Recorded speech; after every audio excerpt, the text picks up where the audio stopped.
aware of a few things.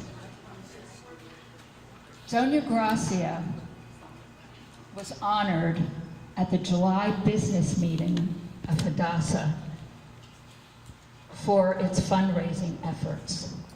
We were one of only 9 groups in the entire country to get this award.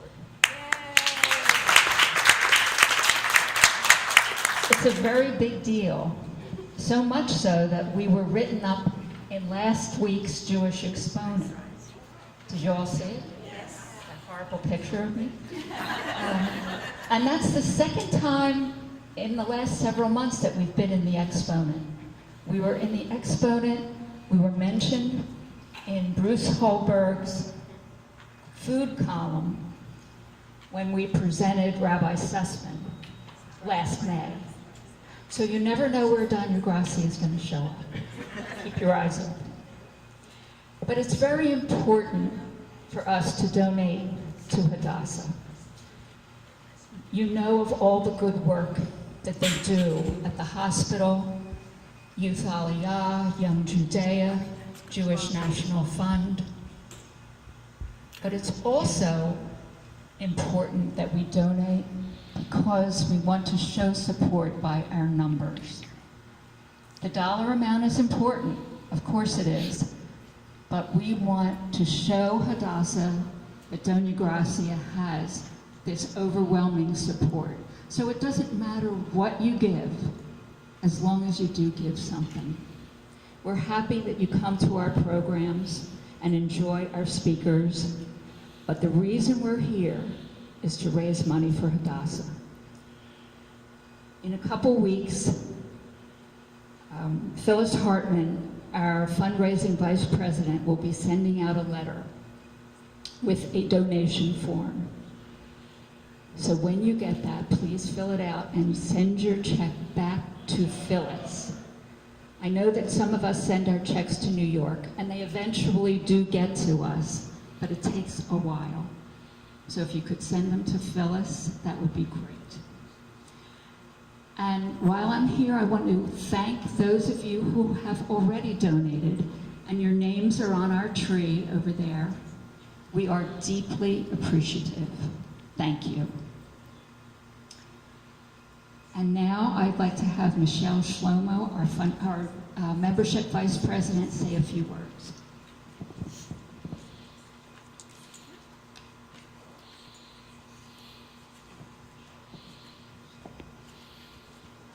Okay, before I begin, I just want to let everybody know, in June, I became a grandmother for the first time. And a few weeks after that, I got something in the mail from Hadasah. It was a gift of a loving layette for Hadasah Newborn in Israel has been generously provided. Congratulations on the birth of your grandson Avram. May he bring you great joy from Dona Gracia Hadasah. And I just want to thank you very much. It was a nice surprise and very appreciated.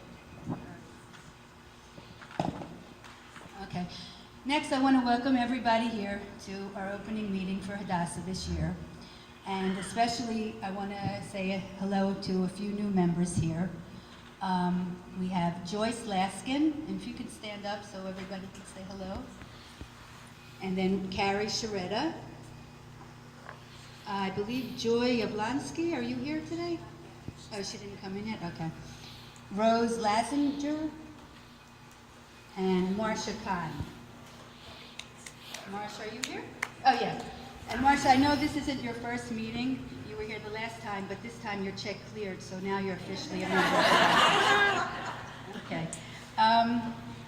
You can sit down. Hello. Welcome. Yeah. Oh, Roberta Marcus. Okay, when did you join?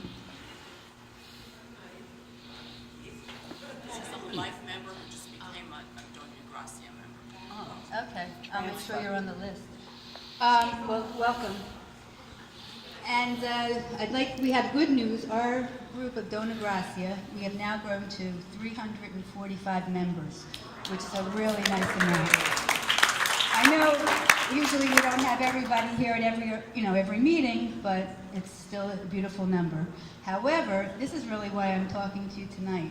I'm really excited because Hadasah now, National Hadasah, has a new program out. It's a campaign program. It's called the Free Gift of Membership.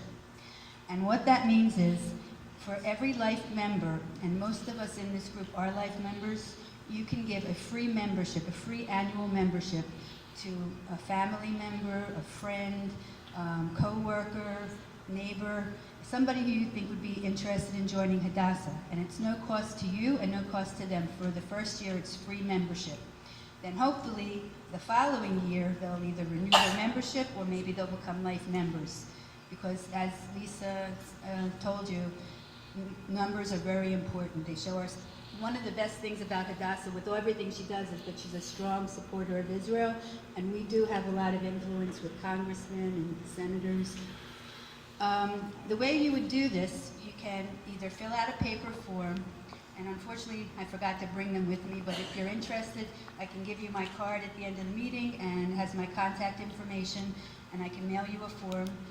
Or you can go online, which is even easier. You go into hadasah.org, and you tab over to the Take Action section, and then you would drop down to the third item there.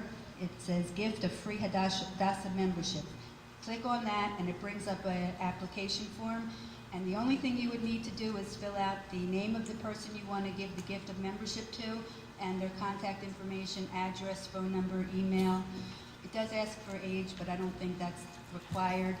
I think it's because you have to be at least 17, the person you're sponsoring should be at least 17 years old or above.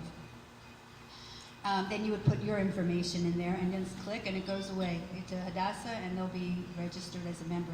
They become a member for 1 year from the date of enrollment, and then they would have to, like I said, either renew their membership or become a life member. And if everybody here would sponsor at least one person, and there's no limit, you can sponsor 2, 3, 4, 5, then we could really, our membership can double, triple, whatever. It would be great. Let's see, make sure I told you everything. Oh, this campaign only runs till December 31st, so we have to get moving on that.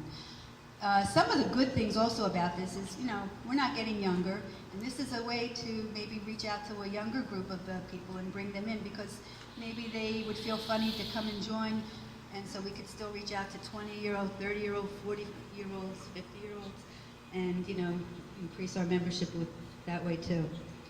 Oh, and if you are not a life member and you do want to still sponsor somebody, you can contact me also. I'll give you my card, and I can sponsor them for you. So there's no reason why somebody can't sponsor a new member. Okay? So get to work, ladies. We got our work cut out for us. And enjoy the rest of the evening. Thank you.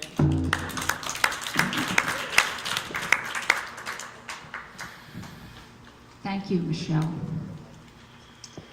I also want to tell you that our nominating committee is busy working on the slate for 2016. So this is the time to become involved if you would like to, and we would love to have you. There's new positions, the committees are expanding, so if there is anyone who would like to be active, it's very pleasant, we have a lot of fun, and it's a mitzvah. So either let me know or Karen Palmer know, but we would love to have you. Also, Fran Levy is selling cards. Don't forget our cards over there. And we have New Year's cards.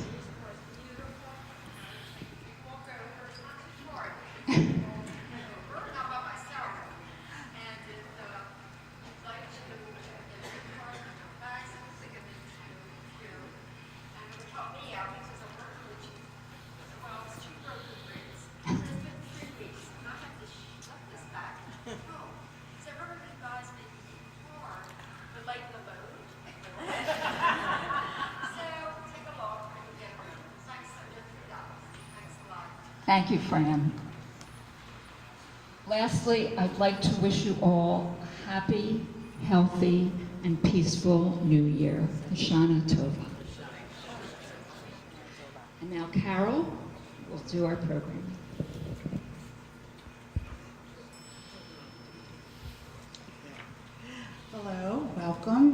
glad you're all here. This is our last event for this season, right? You all know that, right? But we'll be back. We'll be back in October. Okay, and you're here for the new members. Well, actually, for everybody. This is a great night. We have a wonderful speaker, Consul General of Israel. So here we go. Consul General Yaron Sidman is the highest-ranking Israeli diplomat to the Mid-Atlantic region of the United States. Prior to his current posting of the last 4 years, Mr. Sidman served as Director of Congressional Affairs at the Ministry of Foreign Affairs, North America Division, where he was responsible for supervising and directing Israel's relations to the United States Congress. Can everybody hear me? Okay. I don't know what to do. Can you hear me? Okay. Other postings have included the positions of head of the North American desk at the Diaspora and Interreligious Affairs Bureau, consul for public affairs at the Consulate General in New York, and political officer at the Embassy of Israel in Lagos, Nigeria. Mr. Sidman is a graduate of the Israel National Defense College, and he holds a master's degree in political science from Haifa University and a BA in psychology and philosophy from Tel Aviv University. On a more personal note, Mr. Sidman and his lovely wife, Tamira, and his 2 children are our neighbors, Constantine and my neighbors, and I consider the family to be among my friends. Please join me for a warm welcome for Consul General Sidman.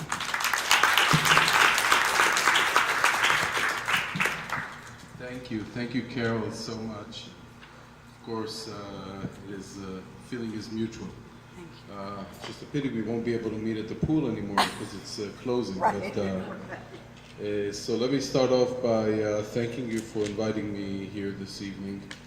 It's a great privilege for me to be here, and congratulating the Dona Gracia chapter on its fundraising accomplishments, indeed a significant feat, and wish you all a Shana Tova, and to you and your loved ones, may it be a fulfilling year and one in which all of your wishes and desires come true. A word about Hadasah and the significance I attribute to this organization. You know, as was mentioned, I headed the congressional department from Israel, so I kind of looked over our Israel's agenda in the U.S. Congress, and I was overwhelmed with the great support and broad bipartisan support that Israel enjoys in Washington. And but I very quickly came to realize, you know, it doesn't start there. It starts here with all of you, with the activism and involvement and commitment that each and every one of you has.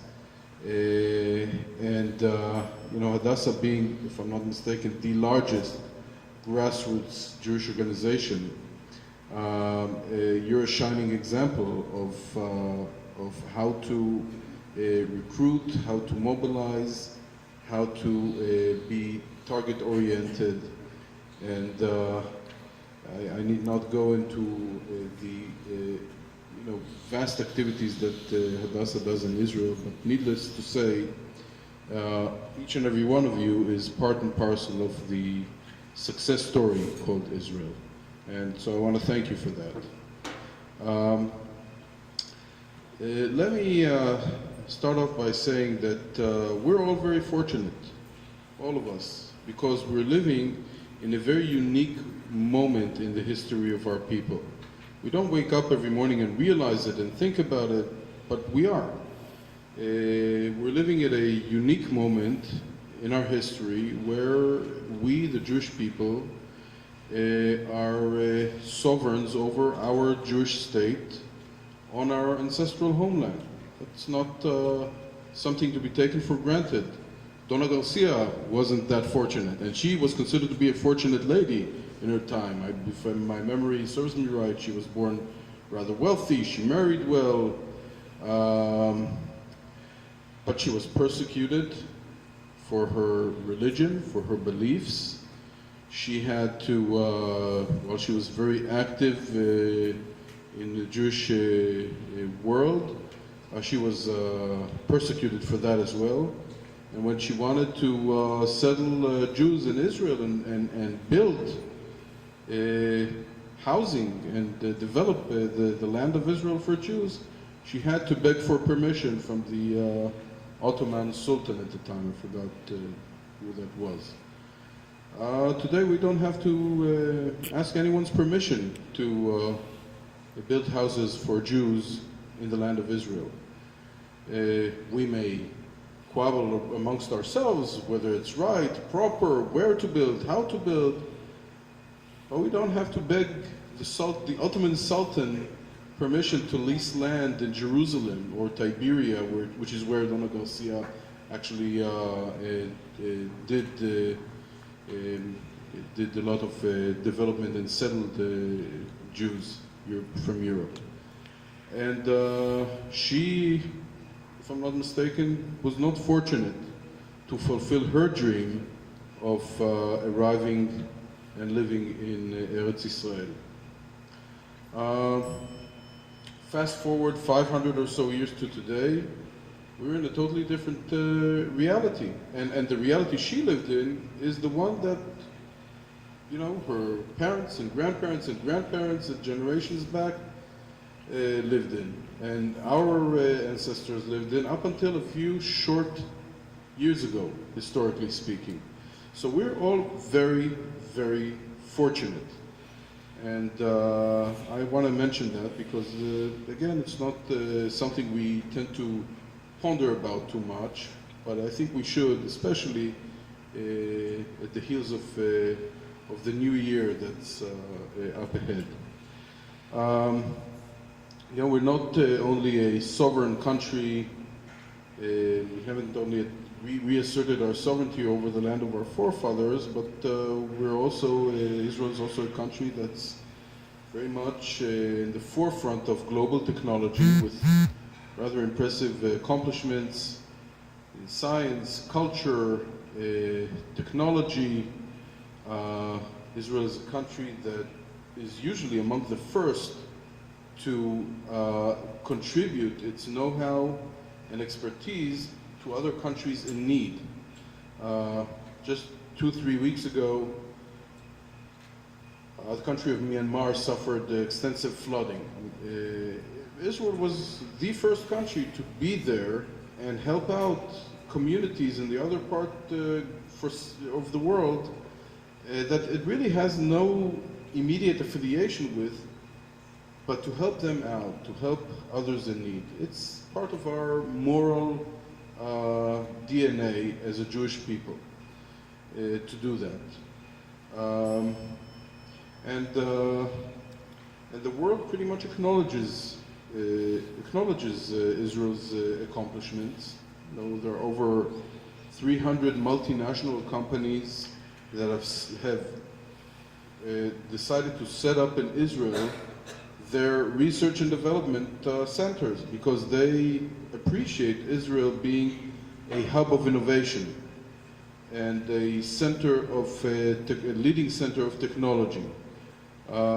Just by way of example, cybersecurity is pretty much the name of the game today in many circles. Israel is 20%, I believe, of all the world's investment in cyber technology around the entire world is invested in Israel, because Israel is considered to be on the cutting edge of that technology, and many, many others. So it fills me with great pride for the past 3 years to represent Israel to this region, and especially here to the United States, because Israel really has no better friend and ally than the United States. And it's a special friendship that transcends Congresses and administrations and coalition governments and prime ministers, and it really is founded on shared values of freedom, of democracy, of human rights, and Israel is a very vibrant liberal democracy with a pluralistic society in a region that espouses neither of these two characteristics. And I would even go as far as saying that Israel, along with the United States, is the strongest democracy on the face of this earth. Because in as far as you measure the strength of a democracy against the challenges that it faces, and I can tell you it doesn't get much more challenging than it does in the neighborhood that we live in. And I'll talk about that neighborhood in a minute. But so I'm really humbled. Every day I wake up with a sense of privilege to contribute my little share, along with all of you, to that relationship between Israel and the United States. And as I said, it's a relationship that's very strong, and it manifests itself in Congress, in Washington, but it starts here. And if I had to sum up what we at the Israeli consulate here do in 2 words, it is building relationships. That's what we do. And we don't necessarily build them around, the Iranian threat, or around talks on how to resolve the Israeli-Palestinian conflict. We build them around areas that are mutually beneficial. We encourage business partnerships. We encourage cultural exchanges. We encourage academic ties. And that is the foundation of any relationship. You have to build it from the grassroots. You have to nurture it in places that are mutually beneficial. That's what we do, day in, day out, along with engaging very intensely with the Jewish community, again, for the reason I mentioned earlier. In a reality, in a world, I mentioned we live in a historical moment in the sense that we have sovereignty over our ancestral homeland as a Jewish people, but it's a historical moment from another sense. For the first time in over 2,000 years, or nearly 2,000 years rather, the entire Jewish people is concentrated in 2 distinct geographical locations, Israel and the United States. That's just the reality. Over 80% of Jewish people today live either in Israel or in the United States.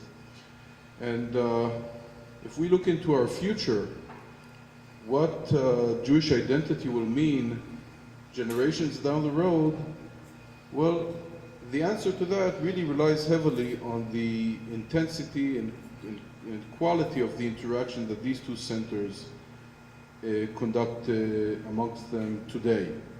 So I see it certainly as a prime responsibility of mine to be engaged in that open, honest dialogue with Jewish communities here. Again, not in order to stop the centrifuges in Iran, and not in order to resolve the Israeli-Palestinian conflict, but in order to ensure our future as a Jewish people. So a word or two perhaps about that neighborhood that Israel is living in, and and what it means today. I'll just say that today